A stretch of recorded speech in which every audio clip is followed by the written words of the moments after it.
Oi, meus amigos, boa tarde, Jesus nos abençoe, principalmente você que está me ouvindo na gravação. Estamos terminando aí esse capítulo 5 da Irmã do Fogo, em que ela finaliza esse capítulo, que ela fala sobre as estufas da depressão, depressão subclínica, que muitas vezes nem o médico, às vezes, consegue perceber isso, mas está presente em todos nós muitos desses sintomas. E aqui ela começa num parágrafo falando a ausência de uma percepção muito nítida, não sei se vocês já se encontraram aí. Eu vou ler a primeira parte desse parágrafo. A ausência de uma percepção muito nítida das nossas reais necessidades interiores leva-nos à busca do prazer estereotipado, aquele que, na maioria, procura para preencher o vazio e não para viver criativamente em paz. O que ela quer dizer com a ausência de uma percepção muito nítida das nossas reais necessidades interiores? Que a gente não tem uma percepção, é óbvio. E por que isso? Como eu já disse mais uma vez, repetindo, sem querer ser enfadonho, mas tenho que falar isso de novo para nós recordarmos que o nosso comportamento é estereotipado mesmo. Nosso comportamento, ele é padronizado. O cérebro é feito para isso. Só que diante desse automatismo, muitas vezes a gente acaba fazendo o negativo, o sombrio, o disfuncional, e acabamos justamente fugindo para um prazer rápido e estereotipado que todos nós já conhecemos. Claro que o cérebro não vive sem prazer, tá? O cérebro não vive sem dopamina. Se não levanta da cama, não faz nada. Eu lembro do significado. Só que, realmente, devido às nossas crenças, elas nos fazem repetir de forma inconsciente a mesma coisa, as mesmas falas, o mesmo comportamento, as mesmas atitudes. Ao ponto de, muitas vezes, temos problemas nas relações sociais.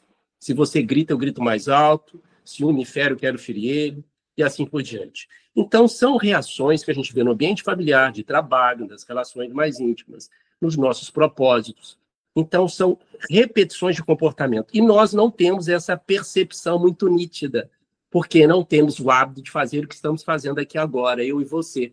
Estamos refletindo, estamos saindo de um padrão de homem comum, de um padrão mental, de uma rotina mental, e que nós precisamos fazer isso. O que é isso, sair do padrão mental? É justamente utilizar o nosso córtex pré-frontal, que nos faz homo sapiens, onde tem a tomada de atitude, tomada de decisões, controle inibitório, controle das emoções, antever consequências, mudar rotas, metacognição, pensar o que está pensando. Tudo isso está atrás da nossa testa, que é o córtex pré-frontal. São as chamadas funções executivas que somente o ser humano tem. Nenhum animal tem essa capacidade, principalmente devagar, ir no futuro e voltar no passado. Todos nós temos a capacidade de fazer isso, como já disse. Estamos fazendo aqui. Capacidade de introspecção, de estar consigo sozinho. Porque essas reflexões, elas nos permitem, muitas vezes, silenciar e pensar sozinho. A maioria das pessoas, gente, e muitos de nós já fizemos isso, é fugir de nós e não acabamos tendo a oportunidade de encontrar o nosso self, nós já estudamos isso e a Irmã do Fogo vai falar isso mais adiante, que é a nossa individualidade real. É mais do que a identidade, é mais do que o caráter social ou a máscara social que nós usamos no dia a dia, que faz parte da nossa sobrevida psicológica, chamada máscara social. Você não pode ser o mesmo dentro de casa, no trabalho, ipsi verbis. Embora exista aí uma pequena variância, pode existir, mas sempre vai existir. Mas o self que ela vai falar, como nós já estudamos, é as nossas reais necessidades pessoais. O que você identifica, os seus significados. Então, realmente, essa ausência de uma percepção muito nítida é o que a gente precisa treinar. A gente tem que ter uma percepção nítida do que realmente queremos, o que nós estamos procurando sentir prazer. Então, as pessoas estão muito no automático. Todos nós vivemos para estar automático. Só que nós precisamos ter esse passo a mais, que é a nossa espiritualização, ou a humanização mais elevada, de valores mais elevados, que vai produzir mais saúde para nós. Então, ela continua. Depois vem a culpa e outras manifestações de dor. O prazer real é somente aquele que nos equilibra e preenche sem sofrimentos posteriores. Como eu disse, gente, já falei, o cérebro quer prazer rápido e fácil. O cérebro nosso, como do animal, ele quer prazer rápido e fácil. E não tem como, muitas vezes, ficar filosofando isso, não. É desde o docinho que você gosta de comer depois do almoço, que vira esse hábito, usar o celular constantemente e outras coisas mais.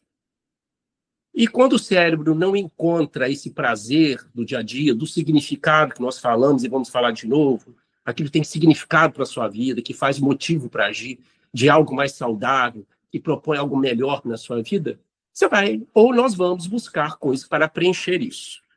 O cérebro sempre, mesmo no ambiente de dor, ele vai procurar a dopamina, aumentar ela. Ele vai procurar significado, mesmo em coisas que não são realmente reais ou tão satisfatórias. É interessante notar, gente, você vê que a força do hábito é tão forte, mas tão forte. Deixa eu compartilhar com vocês uma pesquisa científica realizada em ratos, não sei se eu já citei isso.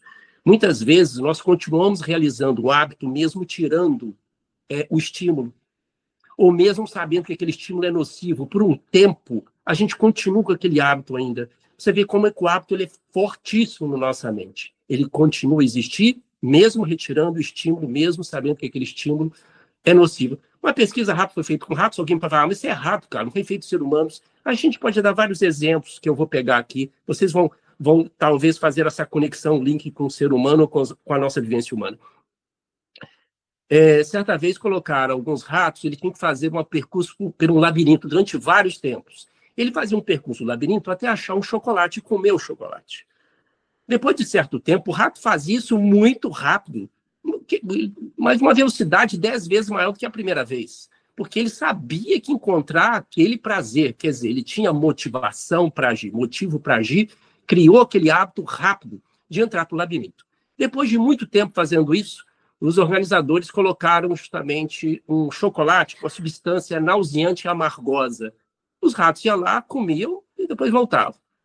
Eles notaram que mesmo repetindo o estímulo, o chocolate amargoso, o chocolate nauseante, o rato, depois de algum tempo, continuava fazendo o mesmo percurso. Mas o rato já tinha experimentado várias vezes o chocolate amargo e eles continuavam fazendo o percurso. Até que depois de certo tempo o rato já não experimentou isso.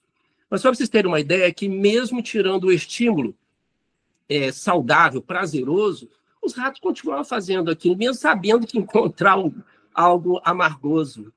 Então, vocês verem que isso é fato científico.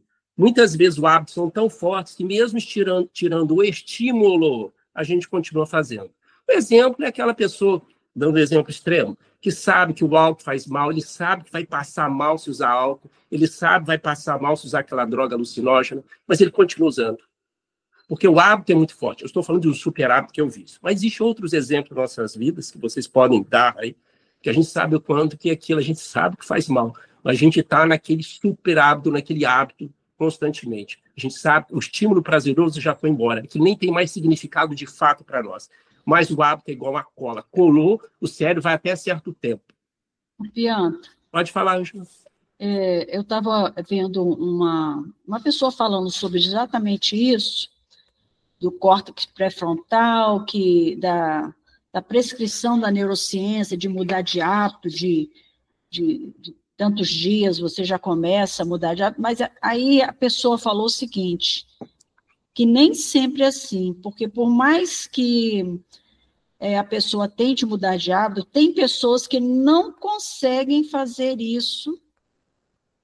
Eu não entendi bem o motivo, mas assim, elas não conseguem, elas falta alguma coisa para que elas consigam. Não basta só se esforçar ou ter persistência naquela quantidade, que aquilo ela não vai seguir em frente com aquilo por algum motivo que eles estão estudando no momento. Eu não sei se é fake ou se você já ouviu falar nisso. Não, isso tem fundamento sim, Ângela. Há hábitos que eles são tão fortes, criam conexões, um conectoma tão consistente, que a pessoa pode ter muita dificuldade de largar esse hábito. Não estou falando nem de super hábito, que é vício, tá, gente? O vício, maconha, álcool, cocaína, eles hackeiam o sistema do prazer. Eu nem estou entrando nesse assunto. Mas o que você está falando, Ângela, tem total sentido. Existem hábitos que são muito, muito fortes. E a pessoa pode passar o resto da vida dela com esses hábitos. A não ser que ela comece a construir novos hábitos. Lembrando, para construir novos hábitos, esse novo hábito tem que ter o quê? Motivo para agir, significado, valor. Se ela não encontra isso, ela não consegue criar uma nova conexão para tentar substituir aquele hábito antigo. A gente usa geralmente isso, algumas técnicas neurocientíficas, quando você quer desenvolver um hábito, você começa justamente a desenvolver um hábito novo prazeroso, que tem motivação, que com o tempo ele vai ficar cada vez mais forte e o cérebro vai começar a entender que esse novo hábito deve ser o modus operandi do cérebro, não o antigo. Por isso que quando a gente está desenvolvendo um novo hábito, o velho hábito ainda vai existir. E muitas pessoas desistem nesse processo. Falam assim, não consigo largar o antigo. Então, a pessoa às vezes necessita de um acompanhamento psicoterápico, psicológico, para entender que vai chegar um momento que o novo hábito vai, de certa forma, substituir o antigo hábito. Isso não é mágica, isso vai depender de uma série de variáveis, tá? Por isso aqui, a procrastinação, por exemplo. Sim. Eu acho não, né? Você sair desse estágio de procrastinação para uma ação, para a pessoa que fica ali, né? Não sei quanto tempo, anos talvez, e adquirir esse novo hábito de sair desse estágio, também não deve ser tão fácil assim. A procrastinação já é um hábito neurocientífico, é um conectoma. Existem trabalhos demonstrando que a procrastinação é até genética, tá? Tá. Então, existem várias causas de procrastinação, viu? Vai desde o perfeccionismo, que é a pessoa que está sempre querendo, né? Sempre fazer perfeito, nunca chega. Tem algumas disfunções que a pessoa tem, como TDAH, leva à procrastinação. Existem várias causas de procrastinação. Com todo respeito, eu vejo muito nas redes sociais pessoas falando assim, eu tenho aqui uma técnica perfeita para procrastinação. Como se fosse apenas um medicamento para resolver uma série de causas que levam à procrastinação, tá? Mas é verdade, gente, a pessoa precisa ver a causa da procrastinação dela, tá? Lembrando que a procrastinação não deixa de ser prazerosa para o cérebro, viu? Que os trabalhos científicos demonstram que quando a gente procrastina alguma coisa, principalmente de forma repetida, o cérebro entende que você adiar um fato, uma ação, você vai ter mais prazer no momento. E vai fazer aquilo de forma mais eficaz. É um viés cognitivo danado, a procrastinação. Você quer adiar para ter prazer agora. Se adia para ter prazer agora. Mas depende da causa, viu, Ângela? Então, a procrastinação já é um hábito. Então, vocês verem, a gente tem que descobrir a causa disso. Oi, pode falar? Uhum. Não, em alguns casos são genéticos. Isso é um trabalho. Em alguns casos, sim. Eu não me lembro a porcentagem agora, tá, Renato? Mas é uma porcentagem genética. Oi. Todos nós temos a função da procrastinação, viu, gente? Alguns mais, outros bem menos, quase nada. Tem pessoas que estão extremamente disciplinadas, mas sempre vai existir procrastinação, porque é prazeroso você deixar um trabalho lá para frente. Se esse trabalho não for realmente tiver significado, aí que você vai procrastinar mesmo. Então, ela continua aqui. Somente estando identificados com os recados do self, que nós já estudamos, construiremos uma vida criativa adequada ao caminho individual. Jung chamou esse processo de individuação, descobrir nossa singularidade, saber vivê-la sem afronta ao meio, olha só, e colocá-la a serviço do bem. Essas etapas de crescimento sistêmico integrado com o próximo, a vida e a natureza. Só um pouquinho. O que ela quer dizer com isso? Já falei, gente, que o self é mais do que a personalidade, é aquilo que está relacionado ao verdadeiro autoconhecimento, a verdadeira, justamente, autocrítica, a aceitação da nossa sombra, das nossas imperfeições. O self é o que aproxima de nós, espíritas, chamamos de espírito, da essência da nossa vida, da nossa individualidade. É o nosso DNA divino espiritual, é o nosso self. E o nosso cérebro todo, ele expressa isso. Então, é mais do que uma personalidade. É as nossas reais necessidades. Aquilo que realmente a gente consegue encontrar, o que nos dá significado de vida. Então, esse é o self. O self não é que ele degladia com o ego, mas quanto mais a gente se aproxima do self, menos a gente fica submetido aos ditames do nosso ego. O ego é personalidade, é disputa, imposição, quero, agora, para ontem. Então, nós precisamos ter esse controle. Como eu já disse, o ego, ele faz parte da integridade da saúde mental, ele faz parte disso. Nós não podemos deixar ele nos extremos. E o self é isso que o Jung quis dizer. A criatura, realmente, ela se identifica consigo. Ela consegue justamente estabilizar, estar em paz consigo. A religião, a prece, a meditação, uma leitura edificante, momentos de reflexão, uma conversa com o seu Deus, com aquilo que você acredita que está fora de você.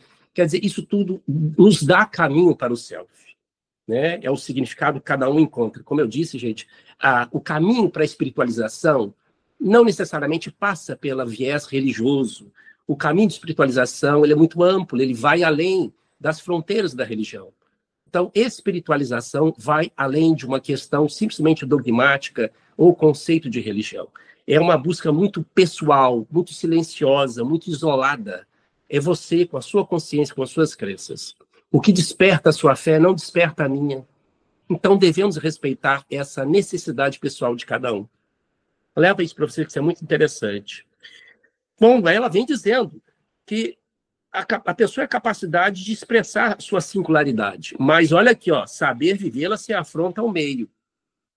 Quem está com seu self tranquilo, quem está tranquilo, não vai querer agredir ninguém. Eu descobri que eu adoro escutar música. Adoro.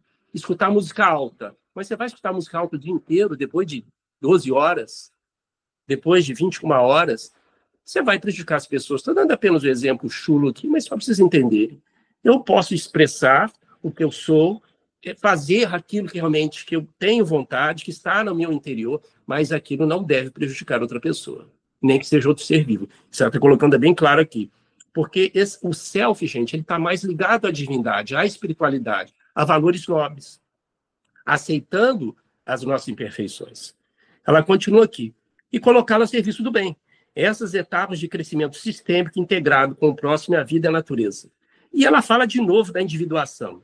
Individuação só será possível acolhendo a sombra, olha aí, do inconsciente através dos braços do ego, entregando-a à inteligência espiritual do self. Ela é bem romântica, ela é bem poética, desculpa, nesse final aqui, ó, para transformar em luz e erguimento conforme as aspirações do espírito. Olha, gente, não existe nenhum assim conceito, alguém pode até me dar aqui, por favor, que está me ouvindo, conceito de inteligência espiritual. Não existe um conceito científico para isso. O que se sabe, que a neurociência aborda isso assim superficialmente, que a inteligência espiritual estaria relacionada realmente a nossa capacidade de dar significado, de dar valor para coisas que vai além da nossa consciência, algo maior, segundo as neurociências. Isso que realmente é inteligência espiritual. E que já tem trabalhos para isso, como já falei para vocês. Um dos maiores bens que a religião pode fazer, do ponto de vista científico, materialista, que eu estou dizendo, é justamente dar mais significado de vida. As pessoas que têm uma religião, uma crença, uma espiritualidade, elas têm mais significado de vida. E reduz o estresse, a ansiedade, a depressão, aumenta essa pessoa a reconectar socialmente, a se tornar mais hipersocial. Ela traz essas possibilidades para a pessoa. Existem vários trabalhos falando de religião e ciência, eu já citei isso ao longo dos nossos outros encontros, demonstrando a importância da espiritualidade, não vou dizer nem só a religião, da espiritualidade para a pessoa, em termos de alegria, de satisfação, de bem-estar, de significado, de reconexão com as pessoas, de reconexão com a natureza. Então, a religião parece trazer isso para a maioria das pessoas. Isso é trabalho estatístico, epidemiológico, tá? Que eu estou citando. Tem vários trabalhos científicos, se vocês entrarem no PubMed para ver isso. Ou mesmo no Google, tá? Ou no Google Acadêmico. Ela falando, então, portanto, que essa inteligência espiritual, todos nós temos a capacidade de desenvolvê-la, porque está no nosso córtex pré-frontal essa capacidade de interiorização, de introspecção. E quando nós utilizamos esses recursos, ele é capaz de nos aproximar do self. Aí que vem a questão, é uma das chaves para despertar realmente os valores internos. Porque quando a gente entra e participa da nossa própria espiritualização, dessa conexão com que você crê na sua fé, isso realmente ajuda a despertar algo que vai além de uma condição puramente humana, de um homem que o cérebro quer comer, reproduzir, dormir, procurar abrigo. A gente vai bem além disso. Isso dá mais expectativa de vida, de senso de vida, de propósito de vida, quando a pessoa faz isso. Porque você aproxima do seu self, da sua real identidade. Você sai do automático, você sai do instinto. Lembrando que nós temos essa parte importante para a nossa vida. O seu cãozinho tem que ser um animal, tem, senão a gente não estaria vivo. Mas a gente quer algo mais. O plus, se a gente não quisesse algo mais, a gente não estaria nem aqui conversando e você me ouvindo. Porque senão a gente vai no automático. Comer, dormir, reproduzir, procurar abrigo. É o que o cérebro quer do seu cãozinho, da águia, do macaco. Só que esses animais... Oi, quer falar, Ângela?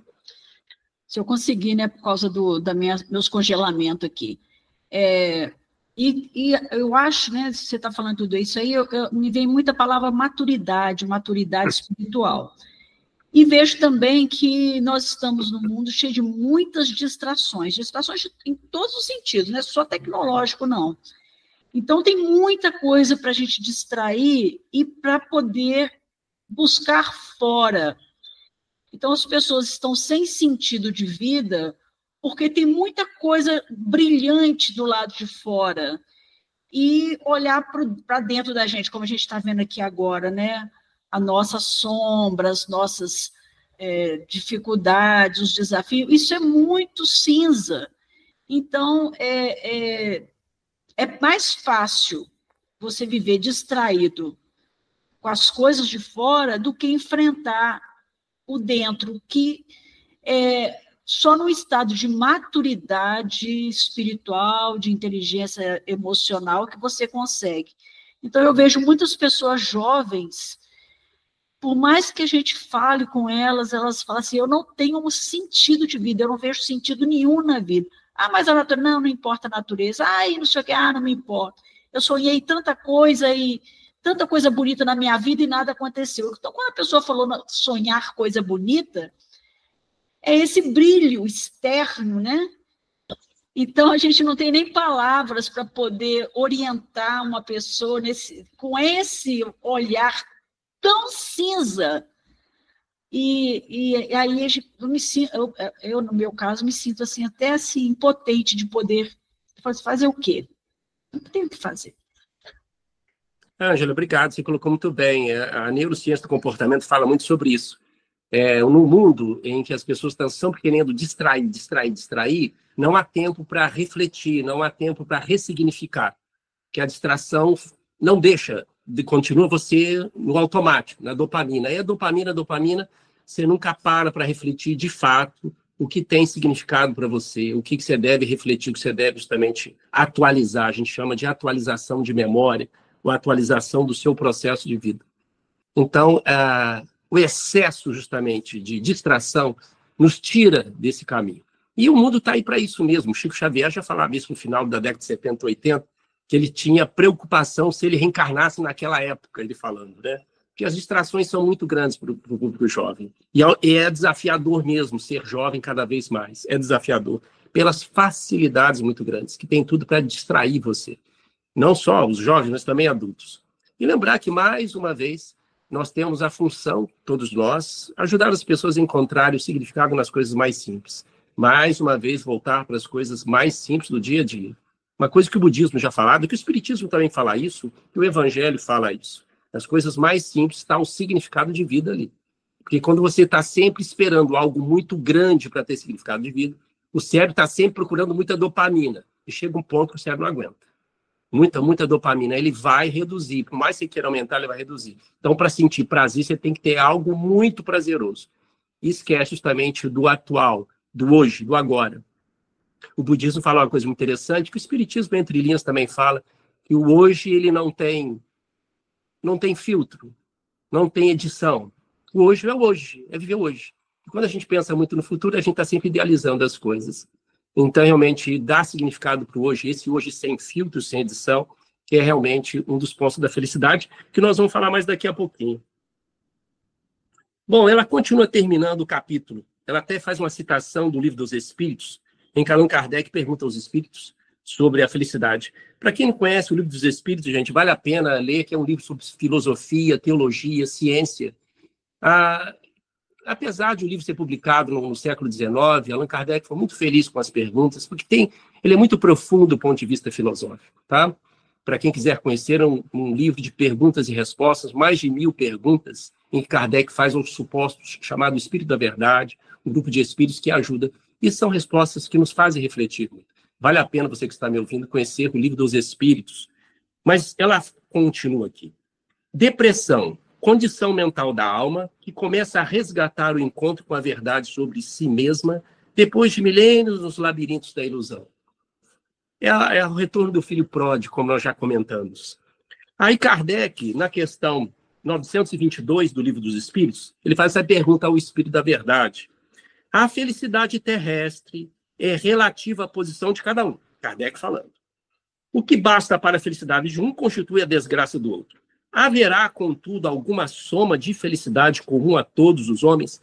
Antes de ler a resposta, olha que interessante. A felicidade terrestre é relativa à posição de cada um.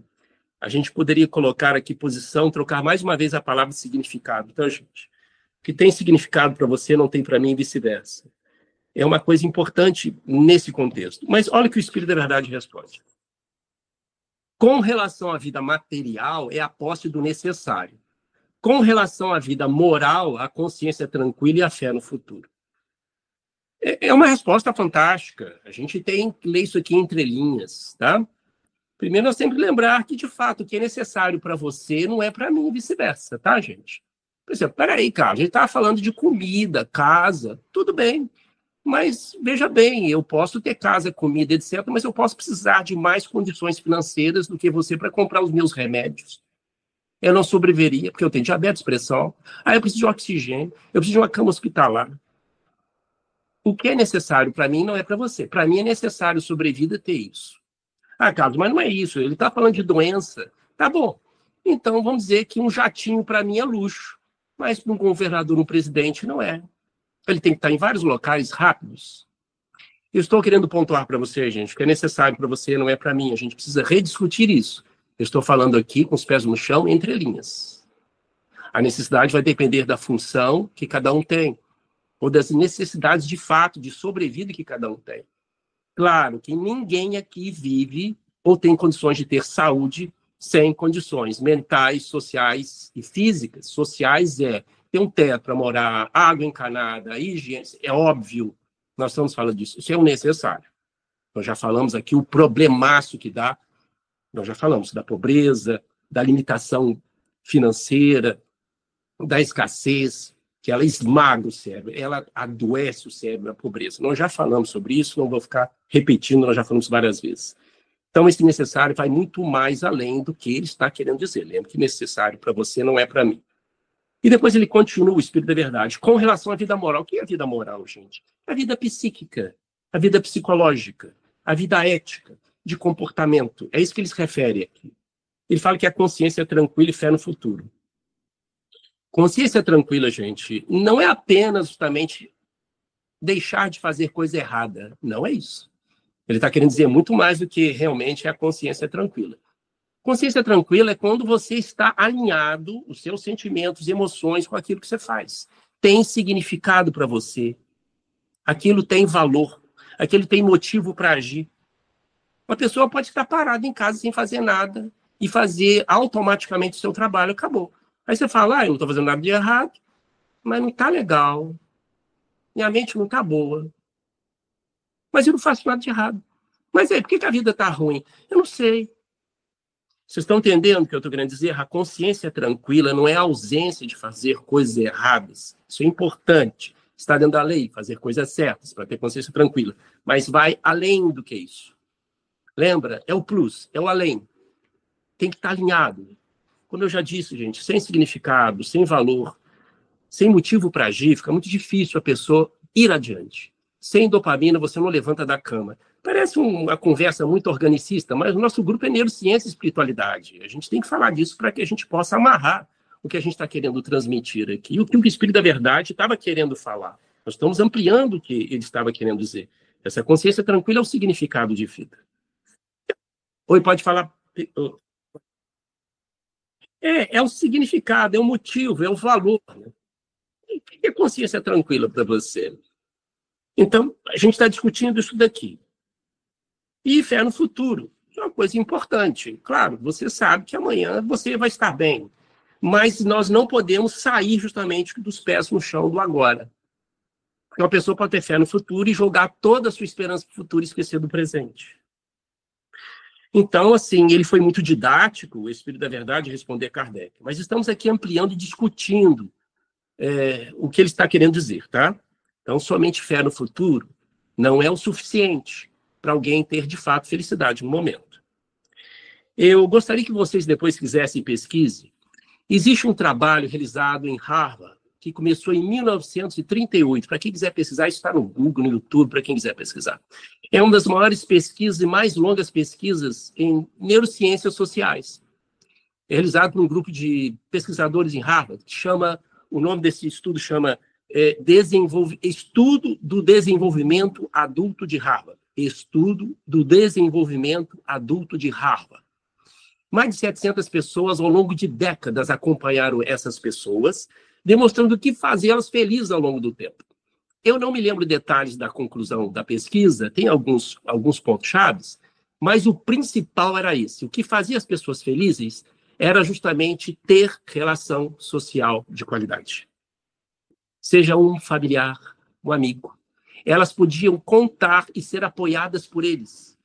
E ao longo da vida, elas se sentiam felizes por ter este apoio, por ter este afeto, mais do que realização financeira e realização profissional. Está no trabalho, a conclusão do trabalho, não é opinião minha que estou dando, não. Depois vocês vão lá. Então, essa questão da pessoa justamente ser feliz, desse trabalho de Harvard, que foi feito durante décadas, ele estava querendo enfatizar justamente isso, essa questão, da questão do afeto, do cérebro hipersocial. Ele necessita de ter um relacionamento de qualidade. É um dos pontos chaves do trabalho. Que seja uma pessoa que te apoie, 2 pessoas, que seja, mas que a pessoa se sentia feliz nisso. Então, vocês estão vendo, gente, como essa questão da felicidade, ela engloba realmente, ela é multifatorial, existem várias questões para que a pessoa sinta essa sensação de felicidade. E lembrando, que eu já falei para vocês, o cérebro não consegue ser feliz 24 horas por dia. Esse é um trabalho demonstrando alguns aspectos que davam o significado ou a sensação de plenitude, de felicidade para as pessoas. Vale a pena vocês pesquisarem isso. Estudo do Desenvolvimento Adulto de Harvard. E ela termina falando: consciência tranquila e prazer de viver, a maior conquista de pessoas livres e felizes.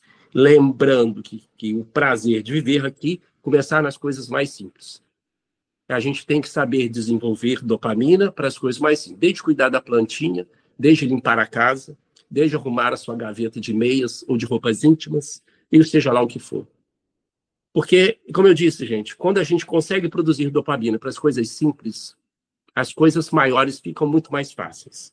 E a gente começa a treinar o nosso cérebro para sentir justamente o prazer da vida nas coisas mais corriqueiras do dia a dia.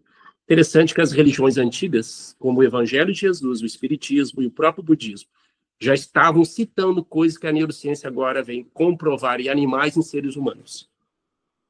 Como é que está nosso tempo aí, amigo? Ok. Eu não vou adiantar, não. A gente, semana que vem, começamos aí o capítulo Identidade Cósmica, em que ela vai agora falar de tudo, como é que a gente ajeita isso. Algum comentário, Ângela? Márcia?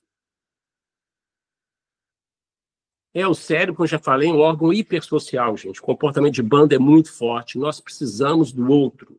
Mesmo aquela pessoa que tem fome de solidão, ela vai procurar alguém, nem que seja na fila do banco, na fila do supermercado. Para vocês verem como o nosso cérebro ele é ávido para ter contato com outro ser humano. Isso é muito sério, principalmente onde as pessoas hoje têm um relacionamento mais virtual. Mas essa condição para a felicidade, segundo este trabalho, é uma situação sine qua non. Podemos terminar? Beleza. Posso terminar? Então vamos orar, meus amigos. Vamos agradecer ao Mestre Jesus, que está entrando agora nos nossos lares, com os nossos amigos espirituais. São os nossos familiares, destes de outras vidas, que vêm nos abraçar nessa noite, que vêm nos abraçar nesse instante. Eles sabem tudo que nós passamos, e eles estão conosco compartilhando os ensinamentos, e nós também estamos querendo colocar no nosso coração, na nossa mente. Que a espiritualidade amiga nos abençoe, derramando os fluidos balsamizantes e medicamentosos nas nossas águas, nos nossos alimentos, e que os amigos espirituais façam a asepsia do nosso ambiente psíquico, da nossa casa, do nosso trabalho. Muito obrigado, Senhor. Abençoe esse pequeno grupo. Que tantos possam beneficiar desse bate-papo. Que assim seja, assim será.